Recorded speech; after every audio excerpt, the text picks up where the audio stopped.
Hello there. My name is Galen Call. I was a pastor for over 40 years, opening God's Word with congregations across the country. I couldn't have imagined then that someday an artificial intelligence would carry those same truths in my voice to people I never had the chance to meet. But I've never put much stock in the method when the message is what matters. God used a burning bush. I suspect He can use AI too. What you're about to hear is drawn from a lifetime of teaching. Sermons and writings I left behind. It's not artificial. It's 40 years of wrestling with the Word and believing it was worth preaching.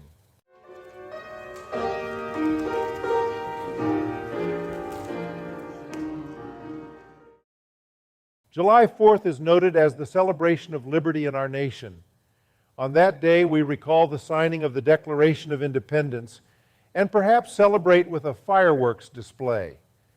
This year, 2026, marks a rare and historic milestone, the 250th anniversary of American independence. 2.5 centuries since those men stood up and said that certain truths are self-evident and that no government on earth has the right to take them away. 250 years is a long time for a nation to endure. It is a testament to the foundation upon which this country was built. But this day calls us to something deeper than celebration. Those of us who are citizens of the United States carry a privilege. When the bands play and the flags wave and voices rise together in patriotic song, my heart is stirred. I am mindful of those who have paid a supreme price that you and I might enjoy our liberty. I think of those who were willing to lay their lives, their honor, their fortunes on the line to declare our nation independent. I think of those who were willing to sign the Declaration of Independence from England, and those who fought in the war and gave their lives so that we might begin as a nation.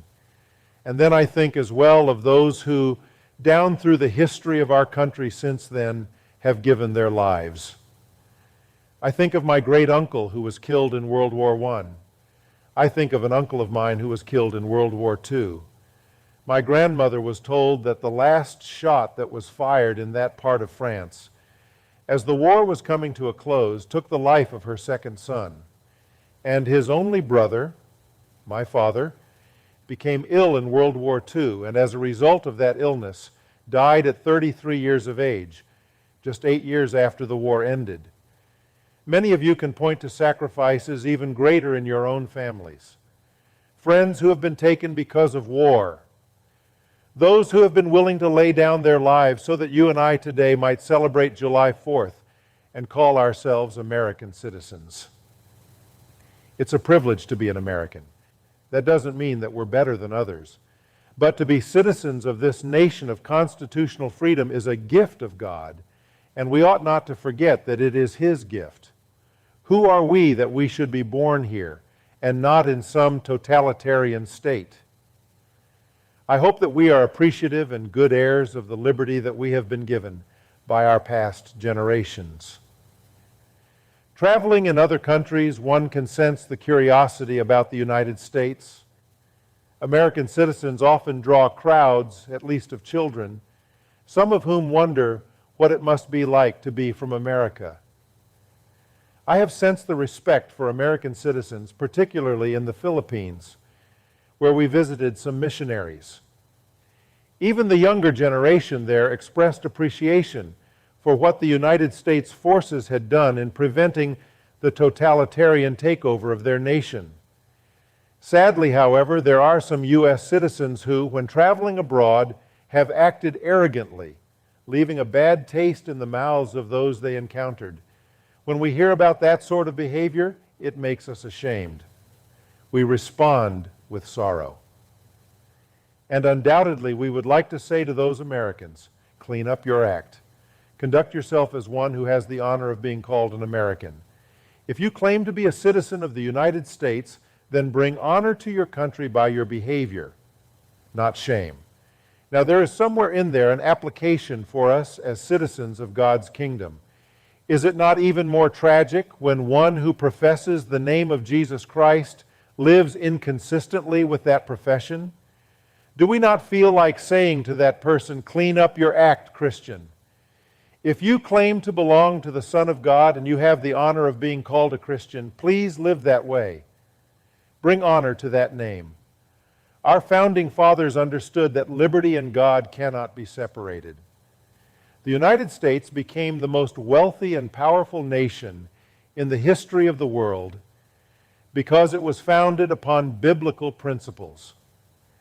Many of the principles that our founding fathers drew upon were derived from Scripture, not the least of which was the belief in a sovereign God who created us and who rules over the affairs of men. Listen to what our Declaration of Independence says. We hold these truths to be self-evident, that all men are created equal, that they are endowed by their Creator with certain unalienable rights. Our founding fathers did not see the government as the source of the rights of the people of this nation. They saw the Creator as the source of those rights. Bradford, Lincoln, and many or most even of the founding fathers expressed a strong belief in the providence of God in founding this nation and preserving it from its enemies. In his 1789 inaugural address, George Washington, our first president, spoke of that almighty being whose providential aids can supply every human defect. These were the words of presidents in pointing the American people to the providence of God. On July the 4th every year, we celebrate our independence, but we must never forget what it costs to keep our freedom. And we need to remember that. Freedom is not a novelty to be played with. It is not a heritage to simply be taken for granted. Freedom is a treasure to safeguard. It is a legacy for us to pass on. It is a tool to use. It is a blessing to share. People who will not use their freedom to defend their freedom do not deserve their freedom. We still enjoy this sweet land of liberty because of the patriotic sacrifice of America's sons and daughters who were willing to put everything on the line for the sake of freedom. From Valley Forge to Guadalcanal to the deserts of Iraq and Afghanistan, liberty has required a sacrifice. You and I have a duty and a responsibility to protect the freedom that our forefathers died to pass on to us. But what is even more precious than our political freedom is our spiritual freedom. That is the privileged position of every child of God. He has given us liberty from condemnation. He has given us freedom from guilt. He has given us freedom from legalistic religion, liberty from the expectations of perfection, freedom to say no to the power of sinful patterns in us. And all of this comes to us freely through the cross of Jesus Christ. Paul wrote to the Galatians and said, "It is for freedom that Christ has set us free. Stand firm then, and do not let yourselves be burdened again with a yoke of slavery." Jesus Christ died that we might live in spiritual freedom. Now, freedom, even spiritual freedom, is not without boundaries. The framers of our Constitution were wise enough to realize that we wanted to be a free nation, but there had to be checks and balances. Constitutional restraints built in so that we could enjoy our freedom without destroying it. Paul says the same of our liberty in Christ. You were called to freedom, brethren. Only do not turn your freedom into an opportunity for the flesh, but through love serve one another. We are freed by grace, not for selfish pursuits, but for Jesus Christ.